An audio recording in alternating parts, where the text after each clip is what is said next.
Hey, what's up, everybody? And welcome back to Mile High Podcast, episode 229. Today, we are going to be taking a look at some strange medical mysteries, strange conditions, interesting medical phenomena. This stuff is very fascinating to us, and we were just kind of laughing that this is a follow-up to an episode that we did 3 years ago. Yeah, I like always plan on starting all these series, and then we're like, oh yeah, we'll do a part 2 to this, and it's like 3 years later before we, Dude, we do it again. The time just flies. I know, I can't believe it was episode 78 was Unexplained Medical Mysteries. Now here we are in 229 August, with part 2. August 14th, 2019 was when that episode. Wow, that was insane. Before we even were in our last studio. Yeah. We were in your basement. Yeah. We were in the basement for that? I was watching it to try and figure out what we had already talked about, and it was in the basement. Shit. I look like basement days. Yeah, I look like 10 years younger in it too. Oh no. God. Having a child has aged us already. Time flies when you're having fun, I guess. It's true. It's true. But anyway, this is going to be a really interesting episode. Some of these incidents are still kind of, I guess you could say, unsolved to this day or undetermined what exactly happened. And yeah, they're pretty fascinating. It's crazy to think that in the 21st century, we're in 2022 now, that there's still a lot we don't know about the human body. There's so many conditions that have been undiagnosed still. Yeah, so much. And there's just so much still for us to learn. And it was interesting because I read an article about, and this relates to health because it's going to help, especially with cancer research, but the Human Genome Project. So scientists for a long time have been trying to map the entire human genome, and the Human Genome Project, they got 92% of it mapped by 2003, I believe, and just in 2022, so this year, they completed the other 8%. So other 8%. So the human genome is 100% mapped now. Oh, I didn't know that. Yes, it sounds like a huge accomplishment. It is. It's a major accomplishment. But of course, got barely any news coverage. Right, because politics is way more interesting, right? Yeah, people care about. Yeah, it's everything. But the most important things. Right. I mean, it's huge. It's a lot. I mean, just that 8% was a ton of work to try to figure out, but it's going to allow us to provide individual care on a whole different level, because we're going to be able to look at things from on a genetic level that we weren't able to before, especially when it comes to cancers, what you're predisposed to, things like that. You know, with genetic tests like what we took, 23andMe.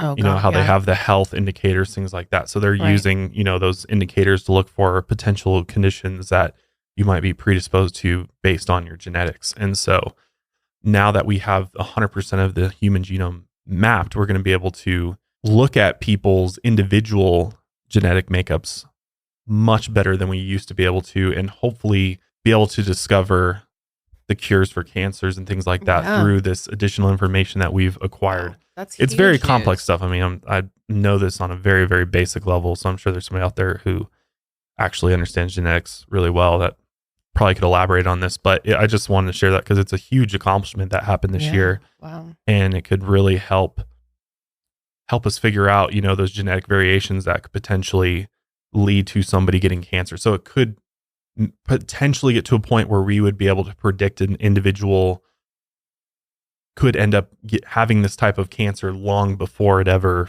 sort of is detected or sets in, I guess. So it's pretty cool stuff. Well, that kind of exists already, right? For certain types of cancer.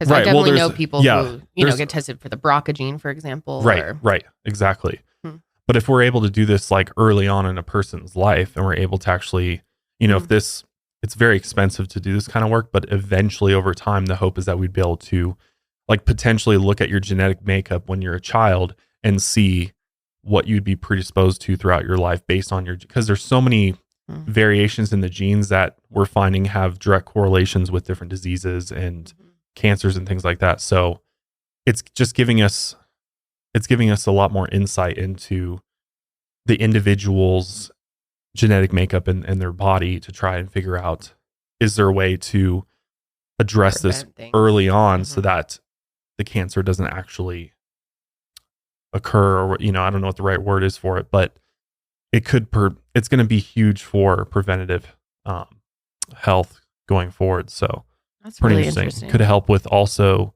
figuring out some of these undiagnosed diseases I was going to say. and disorders and things like that. So Well, this first one is really, really wild. Let's jump right into it.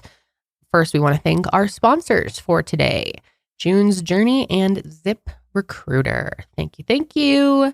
And let's get into it. So our first story is about a woman named Gloria Ramirez, who is living in Riverside, California. Gloria was a 31-year-old who had 2 children, and she was a housewife. She enjoyed volunteering at the local elementary school, and she was a very nice person. But sadly, at some point, Gloria had been diagnosed with cervical cancer. And on February 19th, 1994, Gloria was feeling really sick.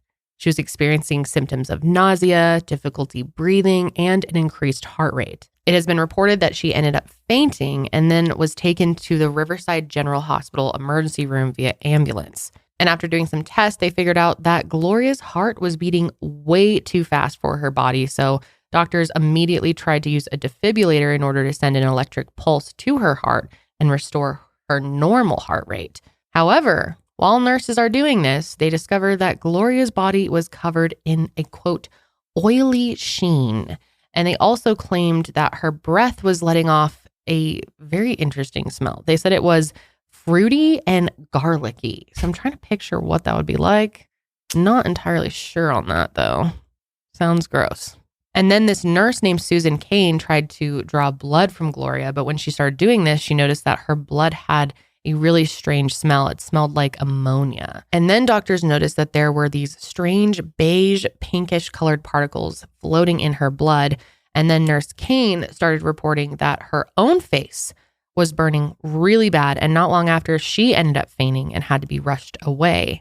But Nurse Kane wasn't the only one who experienced weird symptoms. Several other staff members started experiencing fainting, shaking, and irregular breathing. In particular, Julie Gorchinsky, who was a resident at the hospital, and Maureen Welch, a respiratory therapist, both fainted. And Maureen actually said that she remembered hearing someone scream and then woke up. And she said, I couldn't control movement of my limbs.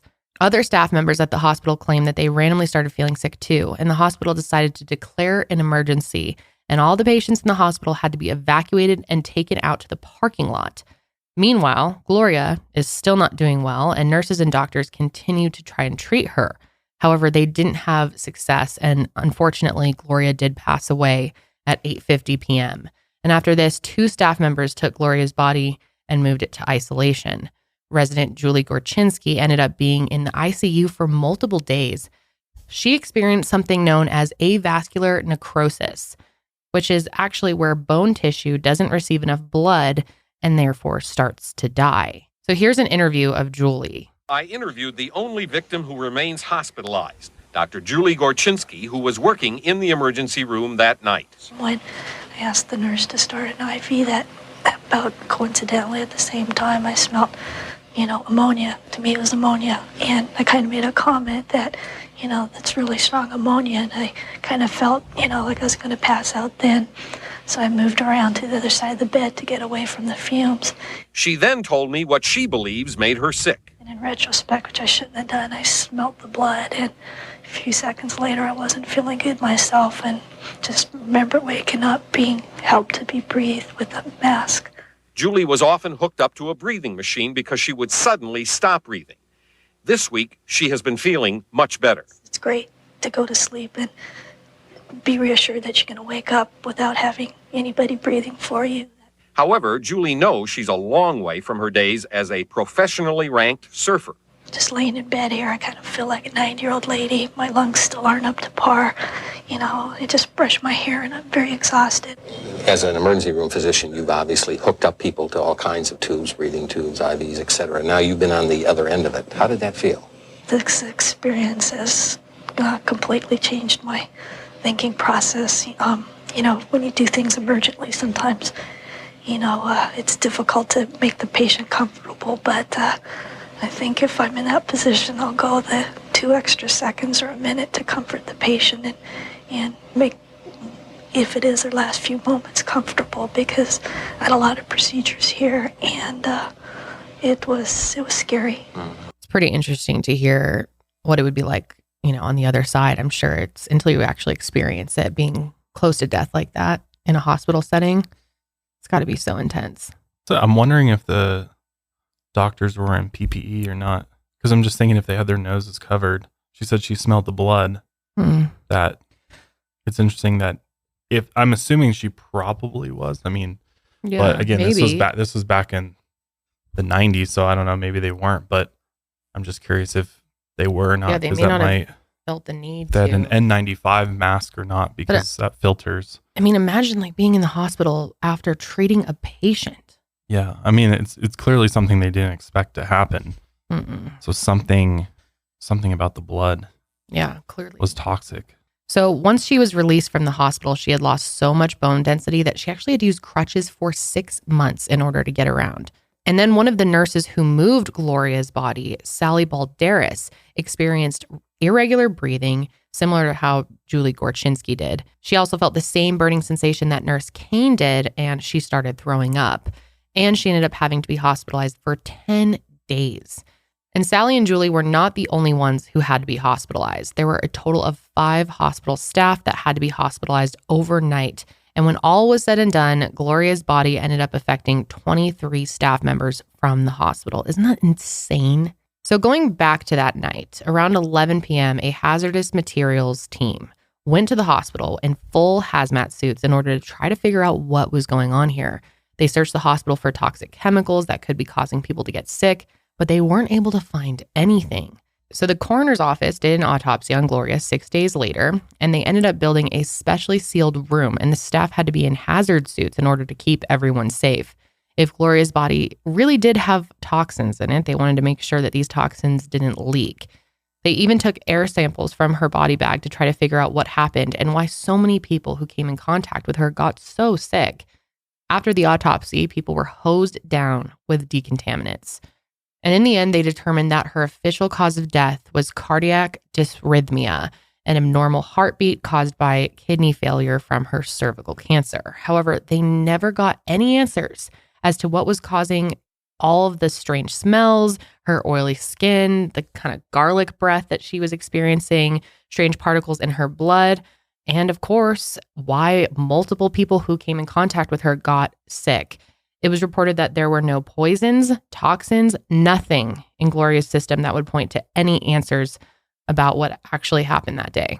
Gloria's body was buried in Riverside, California on April 20th, 1994, and people were absolutely baffled by this event. Medical detectives from 10 different federal and state forensic departments decided to take a look at the case, but no one could ever come up with an answer as to what caused all of Gloria's weird symptoms to occur and why so many people who got in contact with her ended up sick. So what really happened to her? I don't know. Well, there's a few theories to look at here. There are. This episode is sponsored today by June's Journey, a name you've definitely heard if you're a fan of mobile games. June's Journey is a hidden object mystery game set in the 1920s with a fabulous detective storyline and a super diverse cast of fabulous characters. Each new scene works as a standalone game, but the real fun is how they all build into a thrilling murder mystery story that uncovers the family secrets of our protagonist, June Parker. And you can join June in a daring quest to solve the murder of her sister and uncover her family's many secrets, with your help, of course. The game is available for free on mobile devices, phones, and tablets, Android and iOS, and also on your desktop through Amazon and Facebook. With more than 30 million fans all around the world, they must be doing something right. I'm a huge fan of mystery games, and June's Journey allows me to scratch that itch whenever I want to. If you love hidden object games, I love looking for hidden things within games, and June's Journey is so much fun. Give it a try. You'll definitely enjoy it. Just click the link and download the game for free and give it a go. Solve the murder. Thanks again to June's Journey for sponsoring this episode. So the first theory is potentially she was accidentally poisoned. And this theory comes from the Livermore Laboratory. When they actually looked at Gloria's autopsy samples, they discovered abnormally high levels of a compound called dimethylsulfone. Dimethylsulfone has been used to aid in inflammation, pain, hay fever, and more. They believe that Gloria was using something called DMSO gel. DMSO gel has a few different uses. It's actually a heavy-duty degreaser sold in hardware stores, but at one point it was used as a product that is anti-inflammatory and used to help aches and pains. In the 1970s, it was actually banned for that use due to the discovery that it could cause eye damage.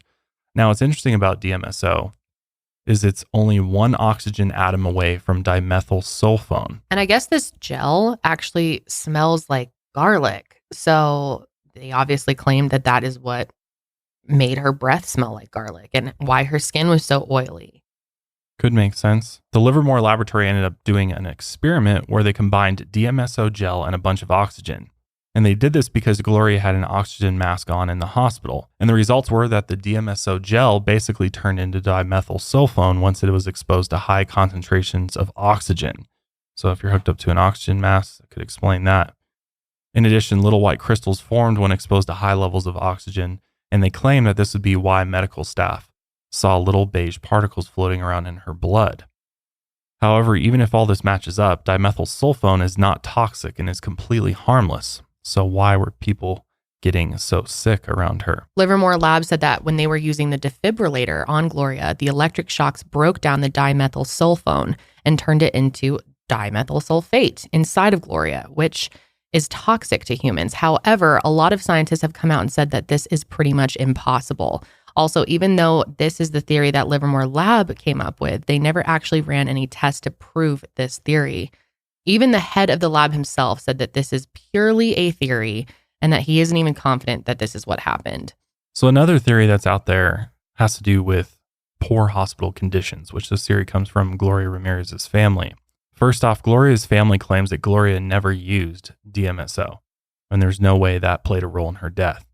They even requested an independent autopsy, but by the time they did this, her body was very decomposed and several organs were missing, including her heart. It had also been reported that her body was contaminated with fecal matter. Due to all of this, Gloria's family believes that the cause of Gloria's death, as well as the medical staff getting sick, was due to the poor conditions of the hospital. Back in 1991, 3 years before this event, 2 hospital employees were exposed to poisonous gas leaked from a sterilizer and had to receive medical treatment. And this isn't all. In 1993, 1 year before this event, sewer gas was discovered in a hospital room after an inspection. Gloria's sister Maggie stated that she believes that Gloria may have survived if she hadn't gone to the emergency room that night. Now, Gloria's family actually has reason to believe that this could have happened. After the first autopsy was done, coroner Dan Cupido of Riverside County initially stated that Gloria actually didn't die from natural causes. However, once the county had reviewed Dan's findings, he changed his statement and said that Gloria did in fact die of natural causes. In addition to this, a woman named Stephanie Albright, who was the initial investigator, took her own life 1 month into the investigation, and she was considered to be one of the top investigators. Dan, the coroner, actually made a statement saying that Stephanie, quote unquote, may have been under pressure. Not only this, but the syringe that was used to draw Gloria's blood was thrown out by accident. However, the Riverside County spokesperson, a man named Tom DeSantis, claimed that the vents in the ER were checked by independent inspectors after Gloria's death, and nothing out of the ordinary was discovered.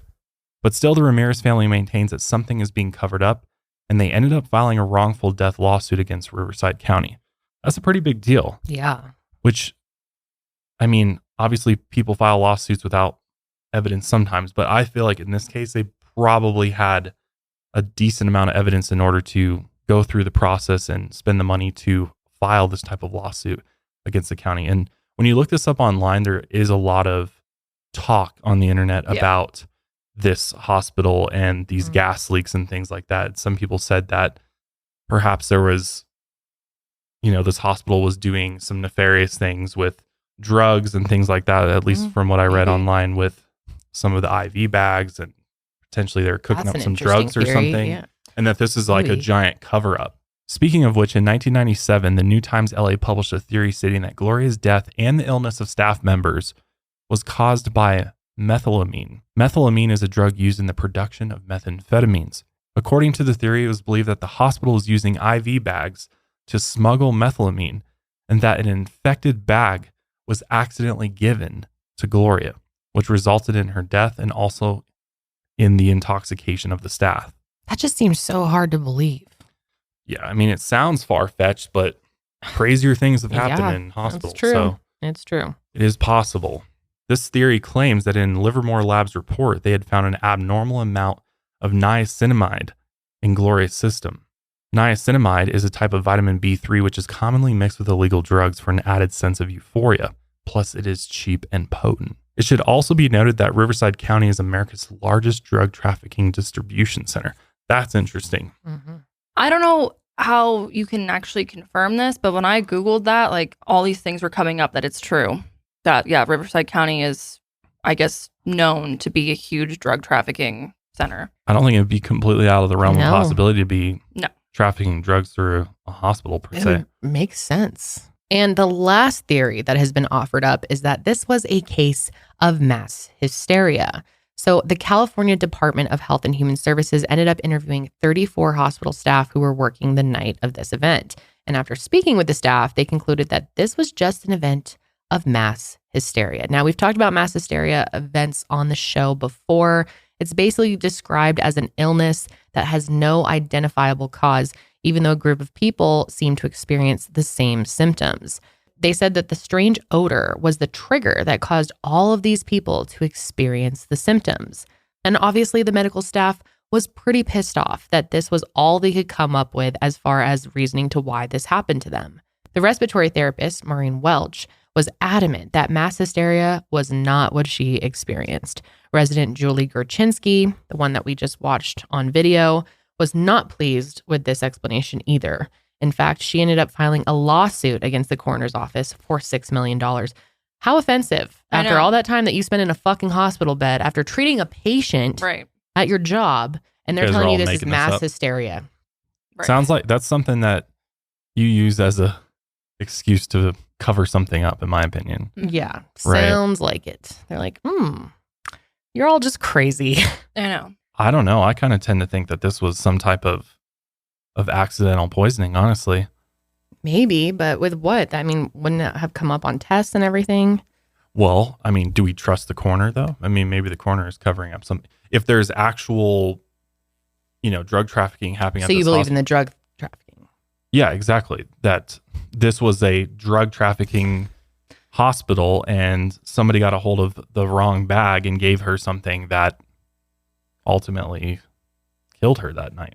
Well, I think it's weird that, the coroner's like, oh, no, we didn't find anything strange. But then Livermore Labs looks into it and says that there was niacinamide in her system. And like we talked about, that can be added often be mixed with drugs. So who would have known niacinamide? I use that on my face every night. I know it's weird. But yeah, it definitely seems like something was going on because there's different reports being done or finding different things in her system and stuff. So God, that is just so weird. It would be so hard as a family to just accept that you have no answers and just be wondering about this mystery for years on end. I just can't even imagine.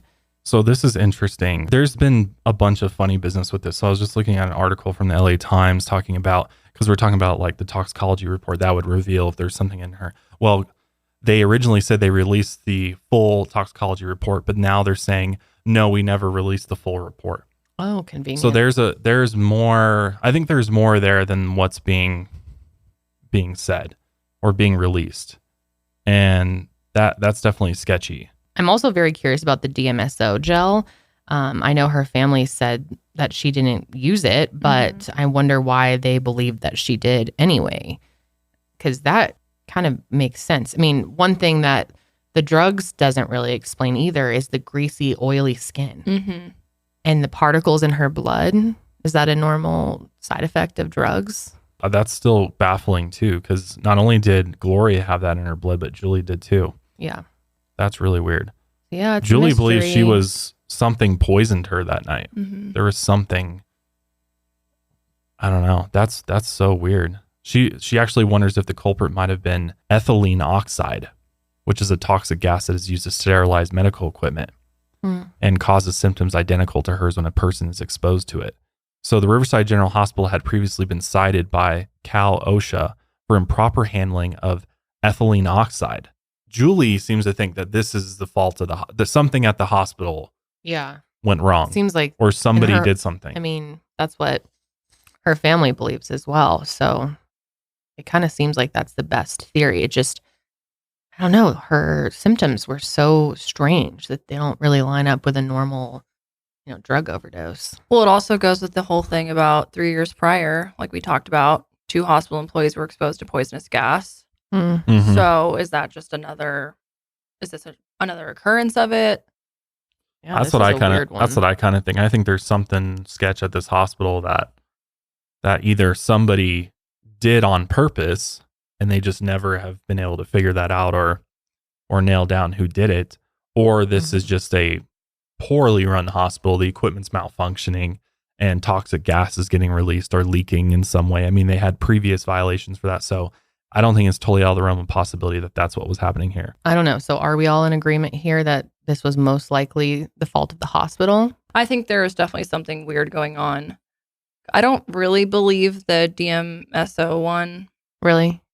No, not really. Because after all is said and done, they were like, okay, well, even if they produce that gas or whatever, it's still not toxic. And then it kind of seems far-fetched that would also then transfer to like 23 people and all of this has happened. Everyone's getting sick now. That's a good point. That I don't would be see quite how. extreme. Yeah, I don't see how there would have been enough of this chemical concoction created to make that many people sick to that degree. Yeah. This seems like a full-on. I mean, the injuries that Gloria sustained, but also Julie sustained, are very, very serious. And I feel like this was some major poisoning that happened. And she's a doctor, an ER doctor, and she herself is saying, I was poisoned. So I'm going with Julie on this one.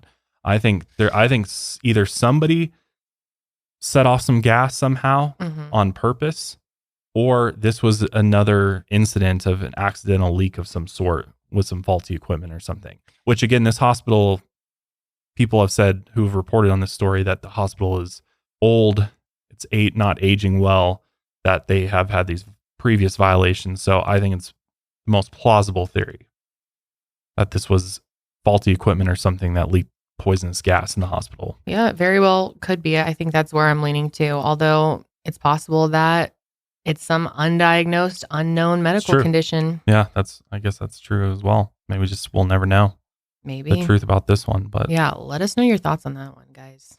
But this next medical mystery is pretty interesting. It is. This one took place back in 2008 in Melbourne, Australia, to a woman named Natalie Adler. Natalie says that when she was 17 years old, she had a staph and sinus infection. And one night before a school exam, Natalie's eyes completely shut and she wasn't able to open them back up for 3 days, which sounds like absolute that hell. would scare me so much. Since then, this has become a reoccurring event for her. Her eyes will shut for 3 days and then open for 3 days. And this has now been happening for 15 years, people. Can you imagine? She says she basically can't see anything except for having a little bit of sight out of the slit of her left eye.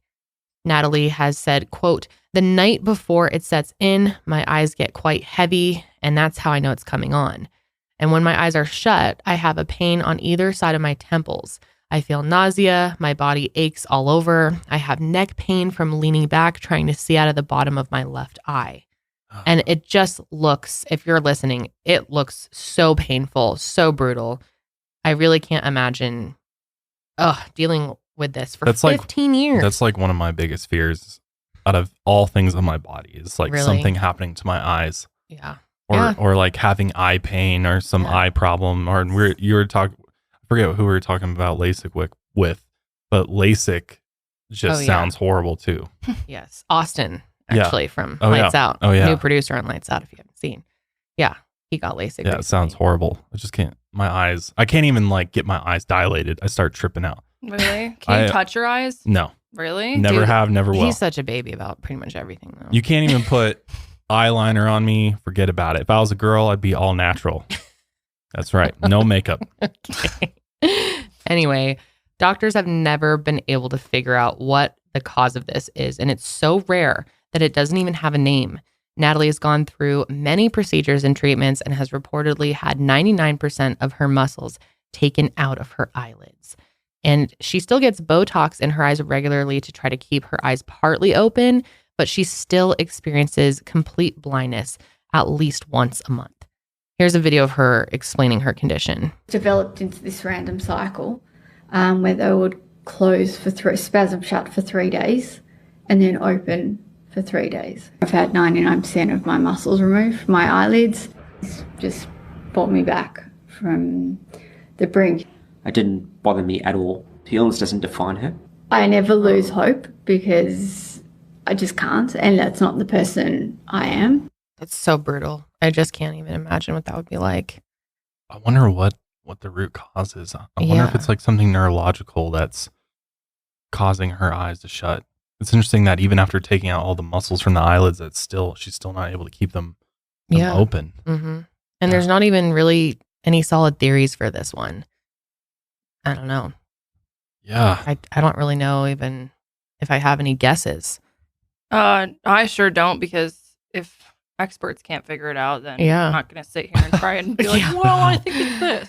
Well, according to what I know, I think it's no. I don't know. This is strange. It's just terrible. Horrible, though.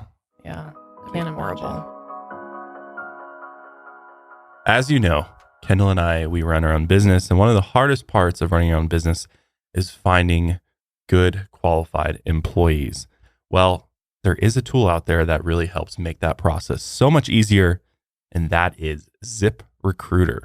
We love ZipRecruiter because they simplify the whole hiring process for us. They use powerful technology to find and match the right candidates up with your job. Especially at our company, a lot of our positions are very unique, and we're looking for very specific skill sets.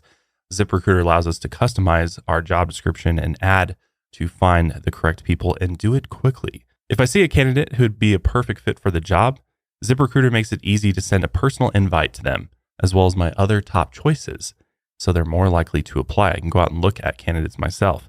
ZipRecruiter also has an easy-to-use dashboard with a complete suite of tools that lets you filter, review, and rate your candidates all from one place. ZipRecruiter is also a great tool for looking for a job.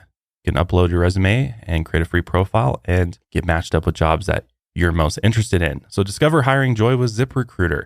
4 out of 5 employers who post on ZipRecruiter get a quality candidate within the first day. See for yourself, go to this exclusive web address to try ZipRecruiter for free. ZipRecruiter.com/milehigher. Again, that's ZipRecruiter.com/MILEHIGHER. ZipRecruiter, the smartest way to hire. Let's talk about a guy named Brad Williams. This guy apparently never forgets anything. So Brad is from La Crosse, Wisconsin. And while we aren't sure if Brad still works here, he at one point worked at 6 radio station where he reported and anchored the morning news. Brad has an insanely good memory and was diagnosed with something called hyperthymesia.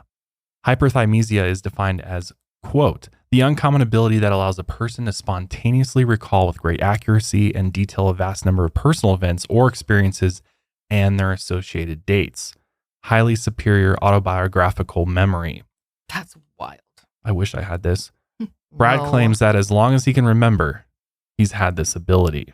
You would want this? Or I guess, yeah. Brad does describe it as an ability. That would be quite useful, don't you think? Maybe, but aren't there things that you want to forget? That just seems like a lot of storage space in your brain. Well, maybe he's got extended storage that we don't have. I was actually thinking about this the other night. I was just rocking our baby and thinking like, I really want to remember this moment, and realizing that I probably won't. The majority of the moments throughout our days, the majority of our days, we don't have any memory of as the years go by. It's kind of crazy to think about how little you actually do remember of your life. Especially small details. Yeah. Like, what did you eat last week on Tuesday for lunch? I don't know. I don't even remember what I ate like 2 days ago for lunch. Yeah. Yeah. It's kind of crazy. What are the moments that matter? What is it about them? Like, what is the recipe for a memory that you will always remember? Why are they memories, and why are not all of these things memories? What stands out to you the most is events out of the normal. Like, I always remember holidays and vacations and things from my childhood, or like bad things that happened in my childhood, things that were abnormal to the everyday. Yeah, it's the mundane stuff you forget. Yeah, things that are somehow impactful to your life, even if you, in the moment, you don't think it's a big deal. Because there's things that I remember that I'm like, why do I remember this? Yes. But it obviously had some sort of, impact on me, whether I really acknowledge it or not. Mm-hmm. And I'll never forget it. But in that moment when I was experiencing it, it wasn't like I was sitting there like, whoa, this is such a profound experience or whatever. You know what I mean? It's true. There are tons of memories from my childhood that really don't have any reason to be remembered, but do you think I can recall them so clearly? Maybe there's a thing to do with short-term versus long-term memory. Because if you think about it, I know for me personally, I have plenty of mundane memories from my long-term memory versus like what you were just saying. I don't remember what I ate 2 days ago. That's in your short-term memory. So when things get stored into long-term, I can at least remember because I can remember meals that I had as a kid. Nothing was prolific about those meals, but I have a very vivid memory of going to the grocery store and getting a rotisserie chicken and taking it home and eating it. And I could tell you the exact flavor that I got. I can tell you the donut shop I used to walk down to when I was like 6 years old. But that must have had some. But why would that be a profound moment that I would at the time know that I'm a store and then recall later? Because you were lit about the donuts and the chicken. No, absolutely not. I was sick of the chicken.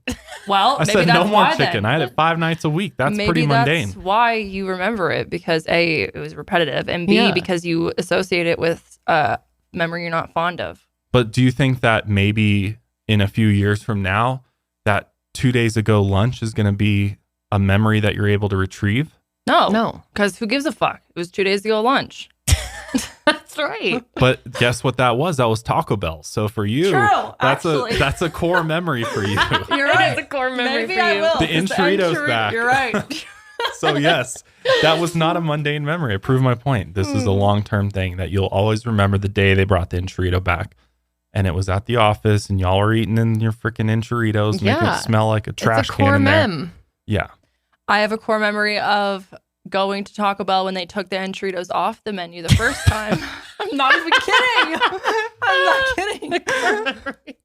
And I remember because you were scarred. I have this visual of me trauma in my car. I know exactly what the stupid ordering, little menu looked like and everything. And they were like, nothing. Not doing that anymore. Sorry, ma'am.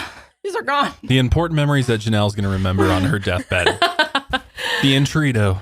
The day I got the enchilito again. Oh my God. Well, I can't imagine being able to remember everything. I mean, this guy remembers everything. And yeah, he sees it as an ability. So I think he likes it. Yeah, let's watch this video of him.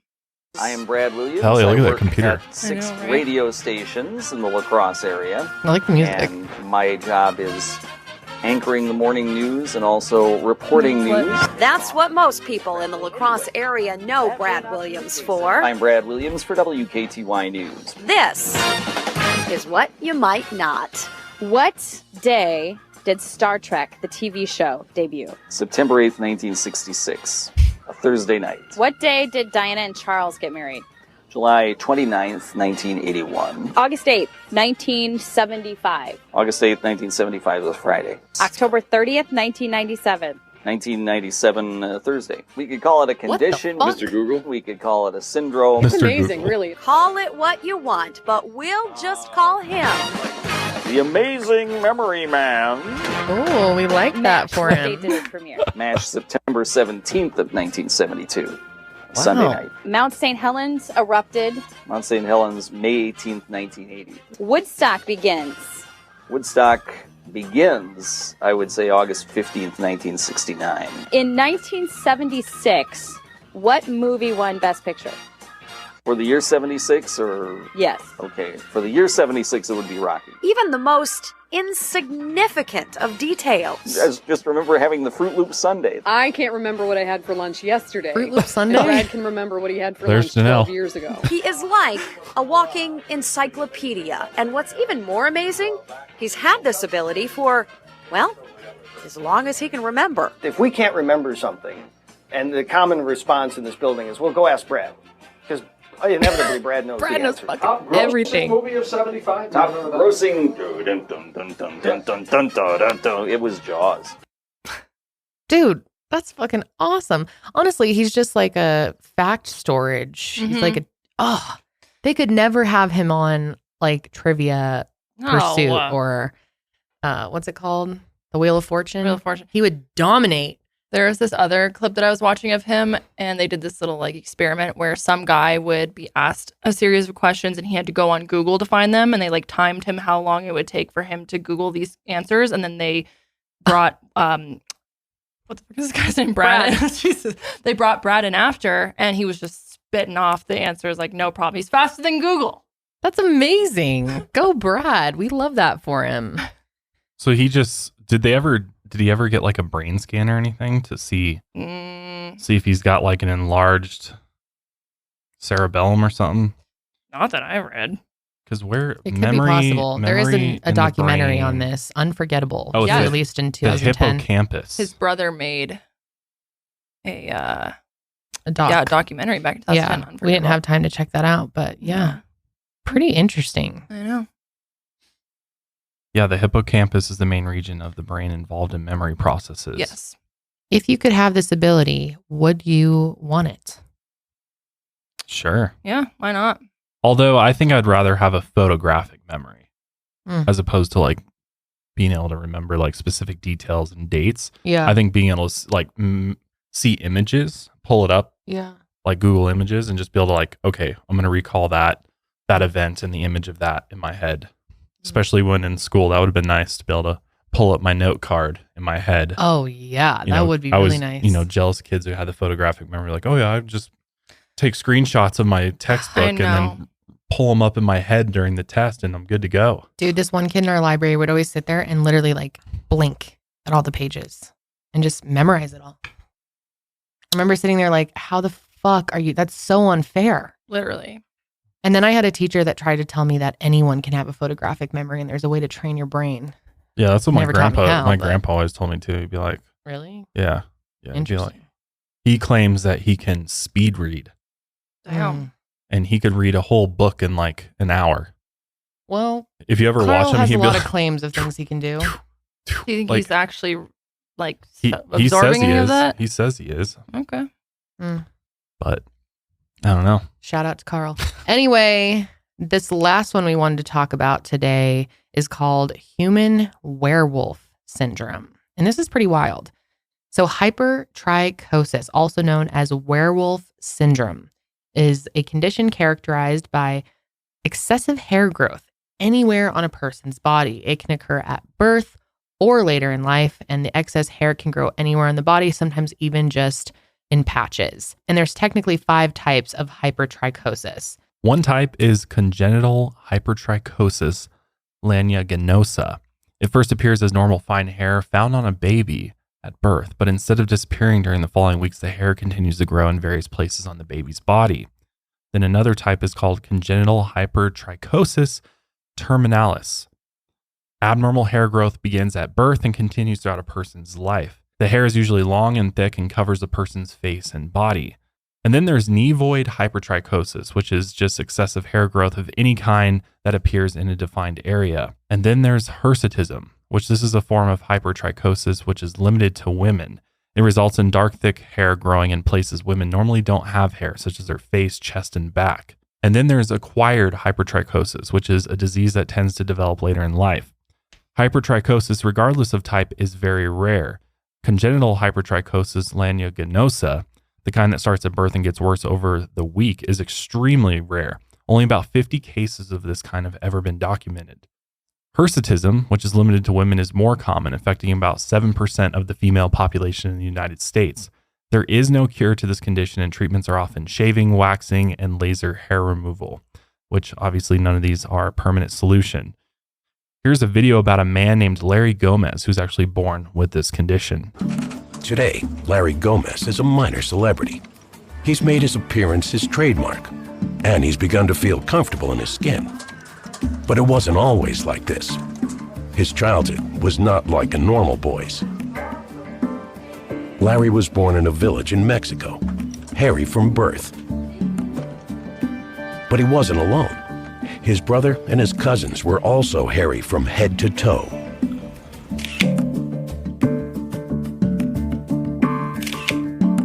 Wow. So interesting.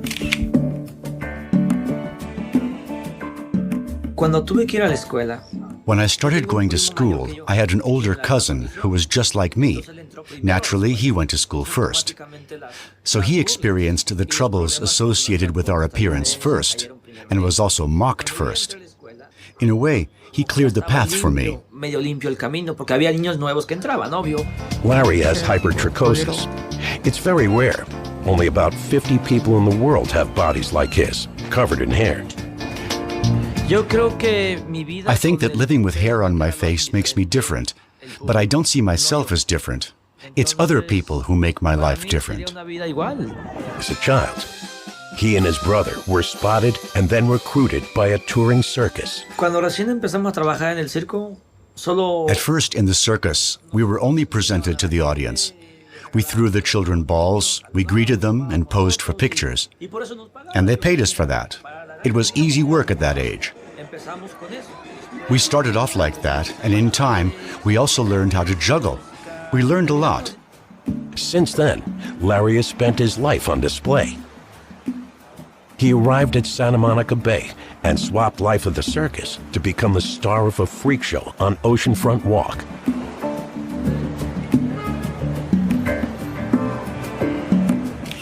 It was more glamorous, and there was camaraderie too. It was a place for unusual people.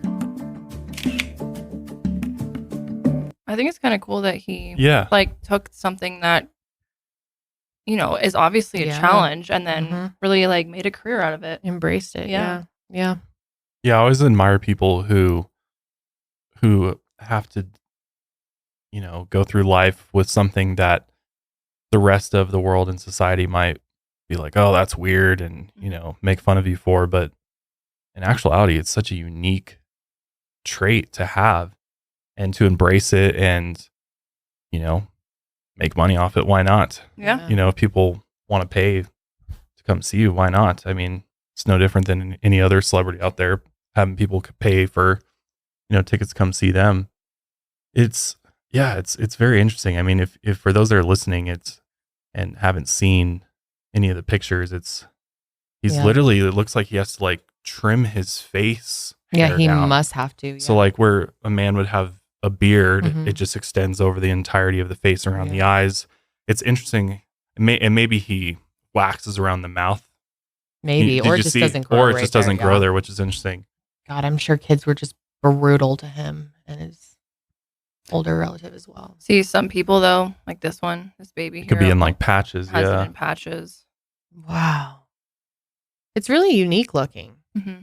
But I mean, if you look at evolution, we all were covered in hair at one point. Mm-hmm. That's true. That is a good So I point. wonder if it's something that has to do with our, our genetic makeup and evolution. And it's just I wonder if it's a genetic mutation or something that causes that. It's really interesting. So that is going to be it for our medical mysteries today. If there are any that you would like to see us talk about in the future, remember we do have a request form. So hit that up. It will be linked in our show notes and the description on YouTube. Also, we want to know your thoughts on all these conditions. Yeah. Have you ever heard of these before? Mm-hmm. I hadn't prior to this. Yeah, I've definitely heard of the last one, but everything else. Or trichosis. Mm-hmm. But yeah, I'm especially interested to hear what people think of Gloria's case, because it's a real mystery. One's truly baffling. Yeah, it is wild stuff. But yeah, we'll go ahead and wrap up today's episode there.